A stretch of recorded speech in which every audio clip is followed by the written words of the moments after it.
इस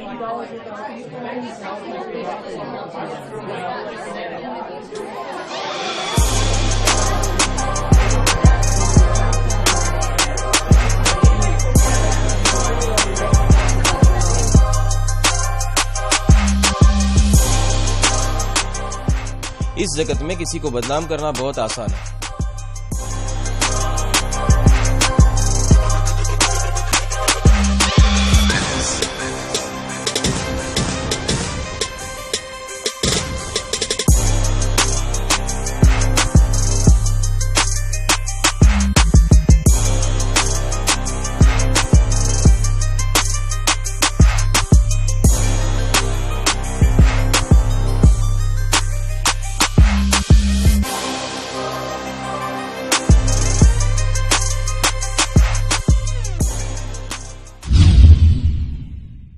इस जगत में किसी को बदनाम करना बहुत आसान है, बहुत आसान है। आप सुनी सुनाई दो चार बातें लिख दो, किसी के ऊपर व्यंग भरे तीन चार वाक्य लिख दो, पब्लिश कर दो, बात खत्म। वो इंसान की जिंदगी खलास हो जाएगी।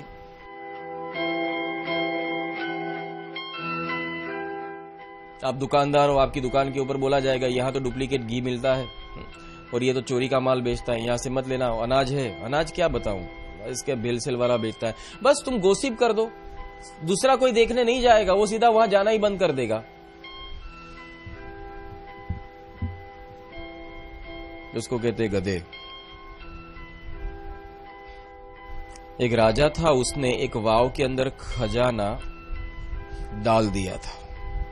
आक्रमण हुआ था तो आक्रमण के समय में सब खजाना डालता कहां, तो नजदीक में जो वाव आ रही थी, वाव के अंदर सब खजाना ऊपर से फेंक दिया, सब पानी के अंदर गायब। अब राजा को डर लगा कि ये खजाना अगर किसी के हाथ में आ गया तो मैं तो गरीब हो जाऊंगा। अभी तो आक्रमण हुआ है, पर बाद में कुछ महीनों के बाद मैं वापस वाव में आऊंगा, डुबकी मारकर धीरे धीरे करके मेरा खजाना लेकर चला जाऊंगा। पर मेरे खजाने के ऊपर किसी की नजर ना पड़े, इसके लिए मैं क्या करूं?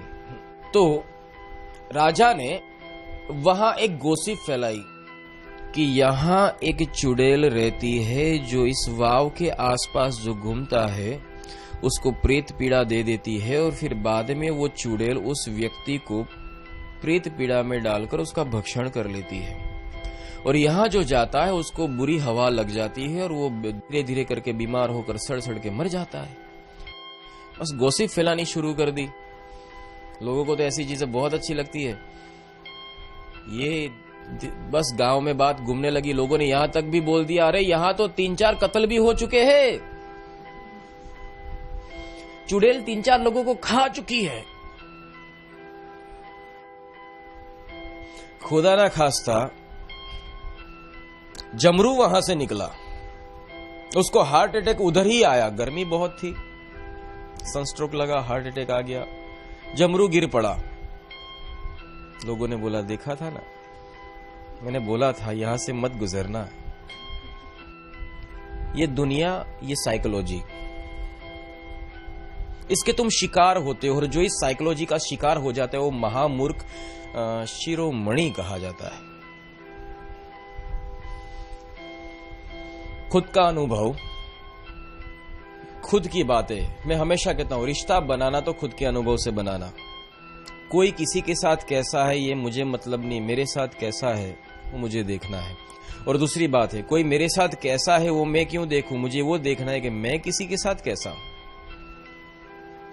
अगर तुम किसी के हुए ही नहीं तो तुम कैसे अपेक्षा रख सकते हो कि कोई तुम्हारा हो? साहिब कहते कि अगर तुम्हें मुझ पे ही विश्वास नहीं तो मैं तुम पे विश्वास रख के करूंगा क्या? और अगर 1000 बार विश्वास करूंगा फिर भी तुम तो अपनी जगह पे डिटे रहे हो कि भाई मैं तो विश्वास नहीं रखूंगा, दैट्स ऑल। तो मतलब क्या? जैसे निंदा है या शंका है, एक ऐसा चेप है जैसे चिकन पॉक्स जैसा है, जहां जाता है वहां हवा लग जाती है। टीबी जैसा है, टीबी के मरीज होते उसके पास भी तुम जाओ वो आपको ग्रहण कर लेता है।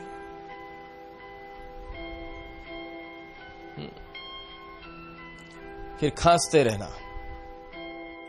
ये ऐसा रोग है जो आपको इस कदर ग्रहण कर लेगा, इससे आप छूट नहीं सकते।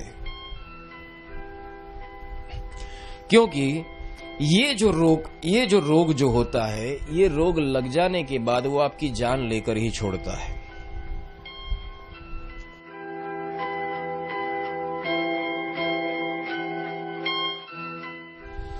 क्योंकि ये आपके जहन में ऐसे घाव या ऐसी छाप छोड़कर जाता है कि आप चाहने पर भी इससे बाहर नहीं निकल सकते। ये तभी जाकर संभव है जब आप खुद अपने अनुभूति से और ज्ञान से चलो। बड़े बड़े ज्ञानी, बड़े बड़े महारथी भी इसके अंदर इस शंका और निंदा के भोग बने। राजा रामचंद्र की हालत क्या हुई थी?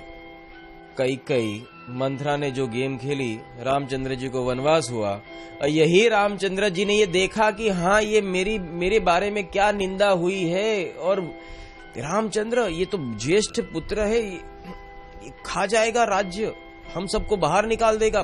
देखो क्या क्या सोच होती है लोगों की। ये मंथरा मतलब मन क्या सोच कराता है।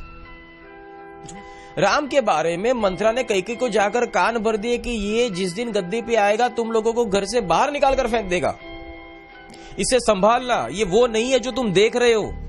अरे राम मेरा बेटा है, बेटा।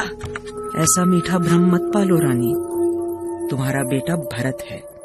भरत राम कौशल्या का बेटा है। क्यों? भरत भी तो हो सकते हैं ना युवराज, वो भी तो राजा दशरथ के पुत्र हैं। उन्हें ननिहाल से अभी तक क्यों नहीं बुलाया गया? क्या भरत की सहमति आवश्यक नहीं थी इस उत्सव के लिए? देख लेना तुम, महाराज तुम्हारे महल में झांकने तक नहीं आएंगे। कौशल्या को राजमाता का सम्मान मिलेगा तो महाराज उन्हीं के पास जाएंगे ना। क्या? मंत्रा? आज जो मंत्री तुम्हारे आगे पीछे डोलते हैं, कल सिर्फ कौशल्या के सामने सर झुकाएंगे। उफ, तो मैं क्या करूं मंत्रा? झूठ कहूं तो पाप लागे रानी, पर अभी भी कुछ नहीं भी। ये दिखता कुछ और है, अंदर कुछ और है। विनय विवेकी की बातें करता है पर अंदर से इसके अंदर विवेक नहीं है और तुमको कैद में डाल देगा। महाराज तुम्हें मनाने अवश्य आएंगे। यदि वो मनाने आ भी गए तो क्या कहूंगी उनसे? बस दो बातें। पहली ये कि वो भरत को युवराज बना दे, और दूसरी ये कि 14 बरस के लिए रामचंद्र को वन में भेज दे। इस अवस्था से जब रामचंद्र जी निकले फिर भी उनकी यही हालत हुई। जब सीता को वापस लंका से जीत के आए तो बोले, कैसे भले ही तुम सती हो पर मैं दुनिया का मुंह कैसे बंद करूं, इसीलिए तुम्हें अग्नि परीक्षा देनी पड़ेगी।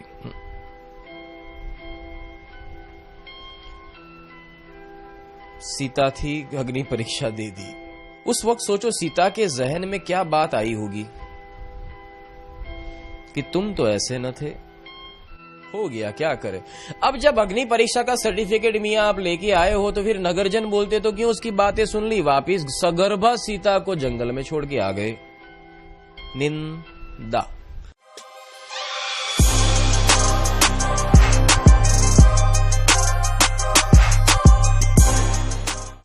रामचंद्र जी अब राम राज्य चलाना चाहते थे। रात को छुपे वेश धारण करके नगर में घूमते थे। बस सीता की निंदा सुन ली, मान लिया, सीता को छोड़ दिया। अरे एक बार भी ना सोचा। खुद के साथ हादसा हुआ, भले हुआ, पर औरों के साथ वही हादसा करते हुए सोचा नहीं, करके दिखा दिया। ये रोग है, ये ऐसा रोग है रामबाण जैसा है। लगता है तो साला काम करके आता है, अच्छों की बैंड बजा देता है।